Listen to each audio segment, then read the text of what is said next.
ছাগল চুরি করে নিয়ে আসছো? আরে হ, আস্তে কথা কম, আমার আল্লাহ, খোঁজ দিছে। এর লেগে একটা ব্যাপারী দিয়ে খোঁজ দিয়েছে ছাগল। কয় আমার সাদা ছাগল, সাদা কালারটা ছাগল হারাই গেছে। ওরে বাবা, এটা মানে দাও তুমি, তুমি আমার একটু বাঁচাও গো। হ্যাঁ, কি আর বমি এখন? তুমি একটা কাজ করলা। হ্যাঁ, ছাগল ছাগল ছাড়ো না দাও, আমি ওই ছাগল ছাড়তে পারবো না, আমার ওইটাও লাগবে। কারণ ওইটার প্রতি আমার লোভ বেড়ে গেছে। ভাই, আমি কিনে দিবানি আর একটা সর। দাও আমার, ওই তো মানিজ্য তো যা যাওয়ার যাওয়া, এটা আমি দিয়ে দিই না, কোরবানিতে কি হবে না? মানিজ্য যা যা চলেই যাবে।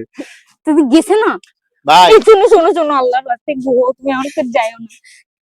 তুমি বুঝতেছো আমার মাইরিয়া বত্তা ছাগল বানাই দেবে। চুরি কিনে তুমি কি নাটক করতেছো আমার সাথে? আরে না, আমি কি আরবো। না ছাগল দাও, ছাড়, তুমি এমন করো না। ছাগল ছাড়, মেলা কষ্টে ডে নিয়ে আইছি আমি। ছাগল ছাড়, ছাগল ছাড়। দাও, আমি মেলা কষ্টে নিয়েছি, আমার জান আমার চলে যাবে, তাও আমি এনতে যাবো না, আমি ছাগল ছাড়বো না। তাও কষ্টে নিয়েছি, আমার জান চলে যাবে, মরে যাবো, তা আমি আমি আমি ছাগল ছাড়বো না। হ্যাঁ। ও মা আল্লাহ, আয় কি আয় আয়, করতেছে কি? থাক থাক, তোরে পাঠাবো না, সমস্যা নেই, চিন্তা করিস না, থাক। এ তুই কি মার খাবি? চলো ঘরে ঢুই, এক কোনায় যে ঢুই খেয়ে দিই, পরে খুঁজতে আসলে খবর না, ওকে বাড়ি নেই। আয় আয় আয়।